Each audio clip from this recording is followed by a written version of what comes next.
Hello दोस्तों, स्वागत है आपका आपके अपने यूट्यूब चैनल स्टडी जीके में। दोस्तों आज है दिनांक 18 सितंबर 2020 और हम रोज़ की तरह एक बार फिर लेकर हाजिर हैं करंट अफेयर्स से कुछ महत्वपूर्ण क्वेश्चंस।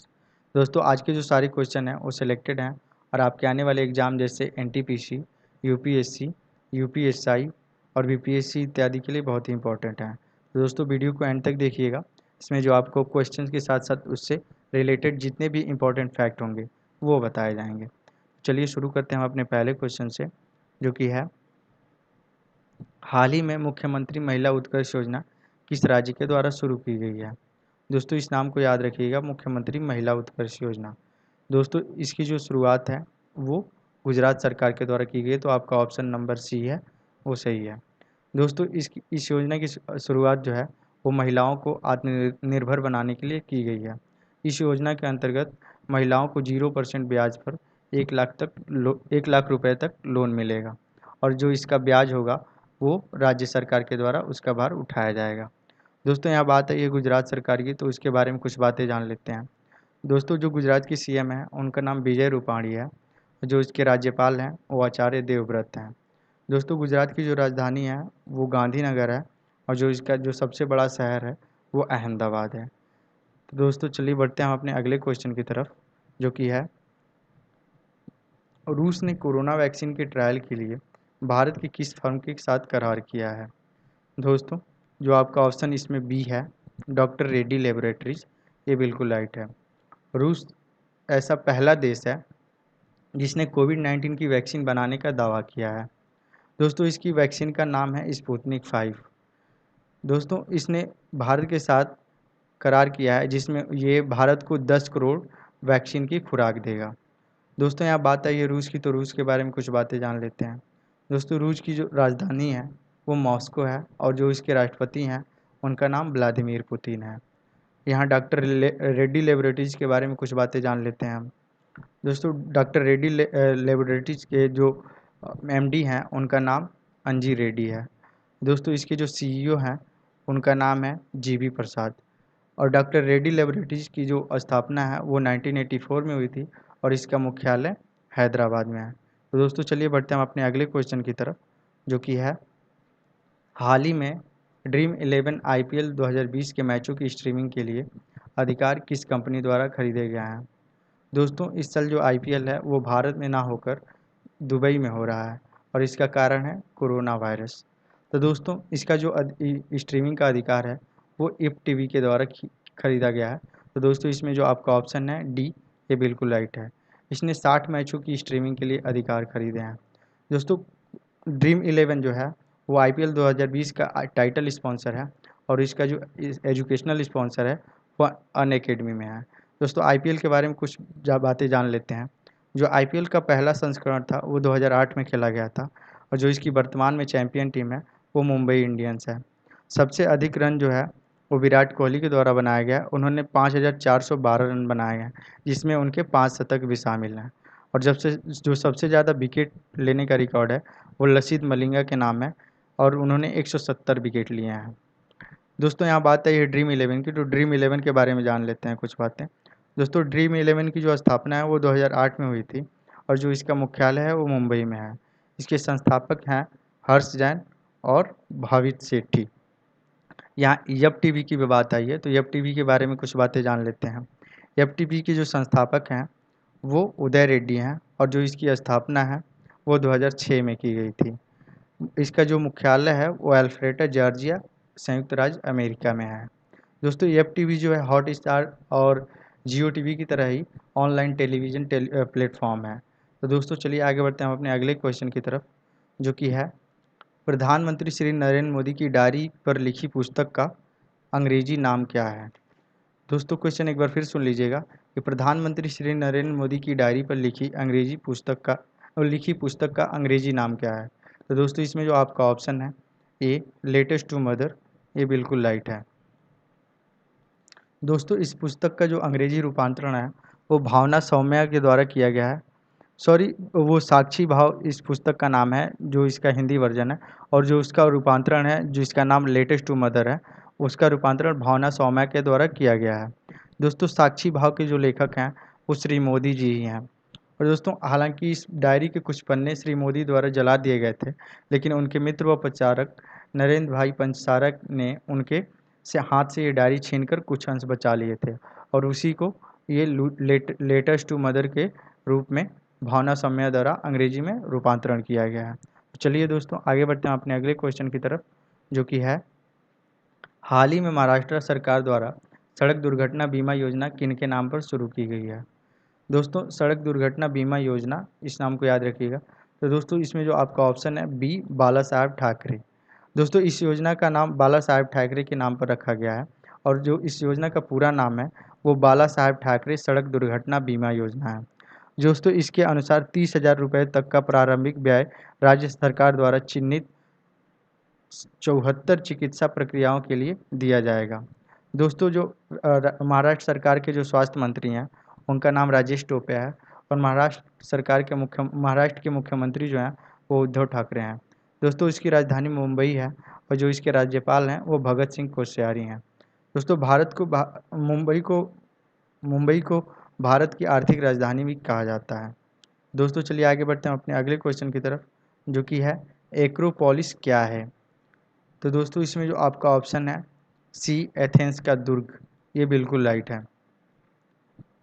दोस्तों एक्रोपोलिस आजकल चर्चा में है क्योंकि भारत के जो पीएम हैं श्री मोदी, उनके जन्म स्थल वाड नगर में 7 मंजिला इमारत बन रही है जो म्यूजियम के तौर पर बन रही है और ये पूरी तरह से एक्रोपोलिस की तर्ज पर बनेगी।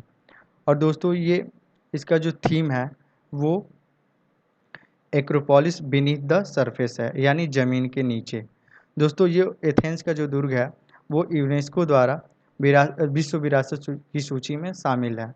दोस्तों यूनेस्को का जो फुल फॉर्म है वो United Nation Educational Scientific and Cultural Organization है। जो इसके वर्तमान में अध्यक्ष हैं वो आंद्रे ओजोलो हैं और जो इसकी स्थापना है वो 16 नवंबर 1945 में की गई थी। तो दोस्तों चलिए आगे बढ़ते हैं अपने अगले क्वेश्चन की तरफ, जो कि है हाल ही में डॉक्टर कपिला वात्स्यायन का निधन हुआ है, वे कौन थी। तो दोस्तों इसमें नाम को याद रखिएगा। निधन होना तो बहुत दुख की बात है, लेकिन आपके प्रिपरेशन के लिए ये बहुत ही इम्पोर्टेंट नाम है। तो दोस्तों क्वेश्चन एक बार फिर सुन लीजिए कि हाल ही में डॉक्टर कपिला वात्स्यायन का निधन हुआ है, वे कौन थी। तो दोस्तों इसमें जो आपका ऑप्शन है सी, ये बिल्कुल राइट है। ये साहित्य जगत से के क्षेत्र से बिलोंग करती थी और जो इन्हें ज्ञान प्राप्त हुआ था वो प्रख्यात नर्तक शंभूजी महाराज के द्वारा दिया गया था। दोस्तों इनके द्वारा कुछ पुस्तकें लिखी गई हैं जिसका नाम है, जिसमें पहला नाम है square and the circle, dance in Indian painting and Bharat the नाट्य शास्त्र ETC। दोस्तों इन्हें भारत की सरकार की तरफ से 1955 में पद्म भूषण अवार्ड दिया गया था। दोस्तों पद्म भूषण अवार्ड जो है वो भारत सरकार दिया जाने वाला तीसरा सर्वोच्च नागरिक सम्मान है। दोस्तों पद्म भूषण अवार्ड के बारे में कुछ बातें जान लेते हैं। जो इसकी स्थापना है वो 2 जून 1954 में की गई थी। दोस्तों इन्हें 2011 में पद्म भूषण अवार्ड से भी सम्मानित किया गया है और जो पद्म विभूषण अवार्ड है वो उसकी भी स्थापना जो है वो 2 जून 1954 में की गई थी। इसका जो पहला पुरस्कार है वो सत्येंद्र नाथ बोस को दिया गया था। दोस्तों यहाँ पद्म भूषण और पद्म विभूषण के बारे में बात हुई है। पद्म भूषण हमारा तीसरा सर्वोच्च नागरिक सम्मान है और पद्म विभूषण जो है हमारा दूसरा सर्वोच्च नागरिक सम्मान है और जो हमारा जो सर्वोच्च नागरिक सम्मान है वो भारत रत्न है। दोस्तों इन्हें फिलीपींस का जो सर्वोच्च नागरिक सम्मान है रैमन मैग्सेसे पुरस्कार, वो 1966 में दिया गया था। दोस्तों रैमन मैग्सेसे पुरस्कार को एशिया का नोबेल भी कहा जाता है और इसे फिलीपींस के पूर्व राष्ट्रपति रैमन मैग्सेसे की याद में दिया जाता है। सन 2000 में इन्हें राजीव गांधी राष्ट्रीय सद्भावना पुरस्कार से भी सम्मानित किया गया था और सन 2006 में ये राज्यसभा की मनोनीत सदस्य बनी थी। तो दोस्तों चलिए आगे बढ़ते हैं अपने अगले क्वेश्चन की तरफ, जो कि है विश्व बांस दिवस कब मनाया जाता है। दोस्तों इस नाम को याद रखिएगा और हम आपको पहले भी बता चुके हैं कि हर पेपर में जो भी आपका एग्ज़ाम होता है उसमें कोई ना कोई दिवस ज़रूर पूछा जाता है। ये आपको एकदम निश्चित लिख कर देता हूँ मैं कि कोई ना कोई जब दिवस हर एग्ज़ाम में ज़रूर पूछा जाता है। तो दोस्तों इसमें जो आपका ऑप्शन है डी, 18 सितंबर, ये बिल्कुल राइट है। दोस्तों हर साल विश्व में 18 सितंबर को विश्व बांस दिवस मनाया जाता है। दोस्तों इस दिवस का उद्देश्य जो है वो बांस का संरक्षण तथा इसे बढ़ावा देने के लिए जागरूकता फैलाना है। तो दोस्तों चलिए आगे बढ़ते हैं अपने अगले क्वेश्चन की तरफ, जो कि है विश्व ओजोन संरक्षण दिवस 2020 का विषय क्या था। दोस्तों क्वेश्चन एक बार फिर सुन लीजिए, विश्व ओजोन संरक्षण दिवस 2020 का विषय क्या था। दोस्तों हाल ही में हमने विश्व ओजोन संरक्षण दिवस मनाया है, जो कि 16 सितंबर को था। दोस्तों इसका जो थीम था वो जीवन के लिए ओजोन और ओजोन परत संरक्षण के 35 वर्ष था। दोस्तों थीम और विषय एक ही बात हुई, इसको अंग्रेजी में थीम बोलते हैं और हिंदी में विषय बोलेंगे। दोस्तों हम हर साल 16 सितंबर को विश्व ओजोन संरक्षण दिवस मनाते हैं और हम ओजोन की परत को बचाने के लिए पूरे विश्व ने मॉन्ट्रियल प्रोटोकॉल पे हस्ताक्षर किया है।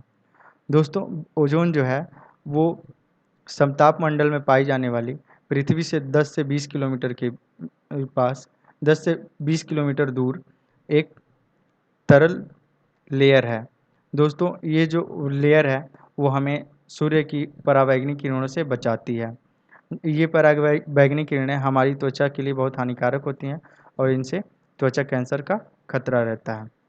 दोस्तों ओजोन की परत को स्पेक्ट्रोफोमीटर से मापा जाता है और जो इसकी इकाई है वो डॉप्सन है।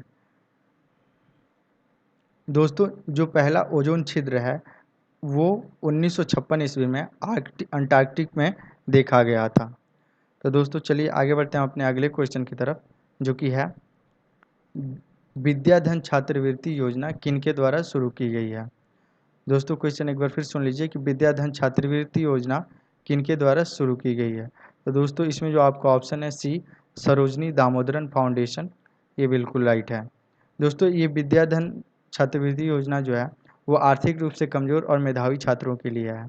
दोस्तों ये उन छात्रों के लिए है जिन्होंने 10वीं की परीक्षा पास कर लिया, वो आर्थिक रूप से कमज़ोर हैं, वो आगे की पढ़ाई नहीं कर पाएंगे, तो इसके लिए ये उन्हें छात्रवृत्ति दी जाएगी।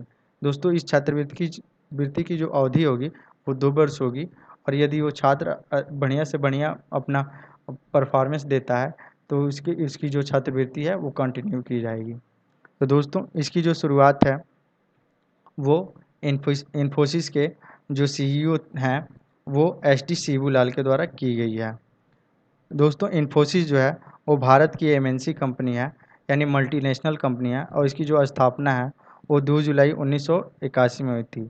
जो इसके सह संस्थापक हैं वो एन.आर. नारायण मूर्ति हैं और जो इसका मुख्यालय है वो बेंगलुरु में है। तो दोस्तों चलिए आगे बढ़ते हैं अपने अगले क्वेश्चन की तरफ, जो कि है कोविड-19 के दौरान एयरपोर्ट की रेटिंग में शीर्ष रेटिंग अंक किस एयरपोर्ट को मिले हैं। दोस्तों क्वेश्चन एक बार फिर सुन लीजिएगा, कोविड-19 के दौरान एयरपोर्ट की रेटिंग में शीर्ष रेटिंग अंक किस एयरपोर्ट को मिले हैं। तो दोस्तों इसमें जो आपका ऑप्शन है बी बिल्कुल राइट है, रोम फ्यूमिनिको एयरपोर्ट। दोस्तों ये रेटिंग अंक जो है वो स्काई ट्रैक्स जो एक एयर ट्रांसपोर्ट रेटिंग एजेंसी है उसके द्वारा जारी किया गया है। और दोस्तों इस रेटिंग अंक को जारी करने के लिए वहाँ की बायोसेफ्टी और सोशल डिस्टेंसिंग बनाने की जो क्षमता है और उसकी जो तत्परता है और जागरूकता है उसको ध्यान में रखकर ये रेटिंग अंक जारी किए गए हैं। तो दोस्तों चलिए आगे बढ़ते हैं हम अपने अगले क्वेश्चन की तरफ, जो कि है एशियाई विकास बैंक का भारत में नया निदेशक किसे नियुक्त किया गया है। तो दोस्तों इसमें एक बार क्वेश्चन एक बार फिर सुन लीजिए, एशिया विकास बैंक का भारत में नया निर्देशक किसे नियुक्त किया गया है। दोस्तों एशिया विकास बैंक को हम इंग्लिश में एशियन डेवलपमेंट बैंक भी कहते हैं। तो दोस्तों इसमें जो आपका ऑप्शन है बी, टेको कनिशी, ये बिल्कुल राइट है। दोस्तों यहाँ बात है ये एशिया बैंक की, तो इसके बारे में कुछ बातें जान लेते हैं। जो इसकी स्थापना है वो 19 दिसंबर 1966 में हुई थी और ये एशियाई देशों की आर्थिक स्थिति को सुदृढ़ करने के लिए यानी सही करने के लिए इसकी शुरुआत की गई थी। इसकी शुरुआत में जो है यहाँ 31 मेंबर थे और बाद में 67 मेंबर हो गए, जिसमें 48 तो एशियाई देश के हैं और 19 जो हैं वो बाहरी देशों के सदस्य हैं। दोस्तों इसका जो मुख्यालय है वो मांडलुयोंग सिटी फिलीपींस में है। तो दोस्तों आज की वीडियो यहीं समाप्त होती है।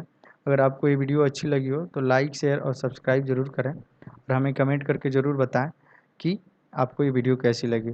तो चलिए बढ़ते हैं हम आज के विचार की तरफ, जो कि है कि टू सीक्रेट्स ऑफ सक्सेस, यानी सफलता के 2 रहस्य हैं। पहला स्टार्ट और डोंट क्विट। मतलब स्टार्ट मतलब आप पहले शुरू कीजिए, आप इनिशियलाइजेशन करेंगे तो आप अपने काम में थोड़ा आगे बढ़ेंगे। डोंट क्विट का मतलब होता है कभी छोड़ो मत। आपने जो शुरू किया है उसको ख़त्म कीजिए। यानी अगर आप छोड़ने का इच्छा हुई तो आप पहले ये सोचिए आपने शुरू क्यों किया था। इससे आपको जो है मोटिवेशन मिलेगी और आपको जो है अपना लक्ष्य याद आएगा कि हमने ये शुरू क्यों किया है। तो दोस्तों ये सीक्रेट ऑफ सक्सेस है कि आप किसी काम को स्टार्ट कीजिए और उसे तब तक ना छोड़िए जब तक आप उसमें सफल नहीं हो जाते हैं। तो दोस्तों चलिए इस वीडियो को यहीं एंड करते हैं। और वीडियो को लाइक कीजिए, सब्सक्राइब कीजिए और शेयर कीजिए। धन्यवाद।